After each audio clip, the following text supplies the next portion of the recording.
Winter, it's a word that conjures up so many feelings, but here in Appalachia, it can also bring up a word called folklore. So, what does a woolly worm, August fogs, animals, and persimmon seeds have to do with the upcoming winter weather? To some, they can foretell what the winter might bring. So many like to talk about the woolly worm and what the bands of the worm foretell. Well, the woolly worms, if they half light brown, that's a mild winter, and if they fully black, that's a bad winter. Others talk about the meanings of the fogs. The number of fogs that you have in August will be the number of snows you'll have during the winter. And then there are those who have been told by their elders that animals and persimmon seeds can predict whether or not it will be a cold or a mild winter. Well, some of the folklore that I've heard is that the animals, they'll build thicker nests and they'll have coarser, thicker fur if the winter is going to be bad.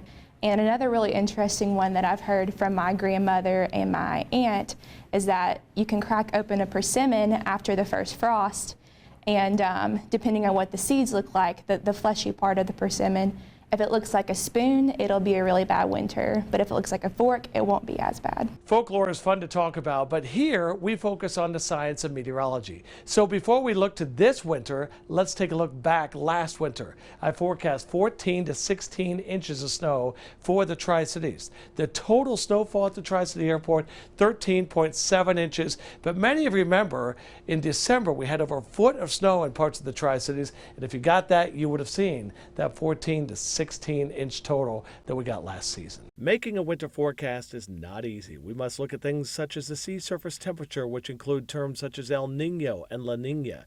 This year, we are in a neutral phase when it comes to the warming and cooling of the Pacific Ocean sea surface temperatures. During the neutral phase, this is generally what the weather pattern looks like across the country.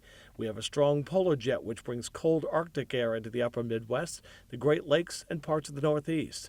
That part of the country is where they will most likely see below normal temperatures and above normal snowfall. Across the southeast and the Tennessee Valley, we tend to see less snow and more rainfall as the southern branch of the jet stream becomes active, providing for one storm after another. Given all that, here is my forecast for the winter season in the Tri-Cities. I think we'll see a warming trend as we head into early December. This pattern will continue to be very active with above normal precipitation into December, but don't be surprised to see a brief period of cool down with a chance of snow before the Christmas holiday. I see a pattern change from early January through early March with a few rounds of extreme cold. However, the worst of the cold will stay to our north. This pattern will be similar to what we have already seen this fall, with temperatures a bit colder.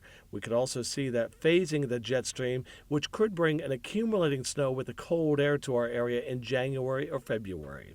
I'm forecasting above normal temperatures into early January with below normal temperatures from the middle of January into February. Given the current jet stream configuration this upcoming winter, don't be surprised to see a few rounds of severe weather, especially across the deep south in December and again in late January into early March. I think we'll stay wet through early March. However, I'm predicting 10 to 12 inches of snow for the Tri-Cities with higher amounts across parts of southwest Virginia, northward into West Virginia and eastern Kentucky.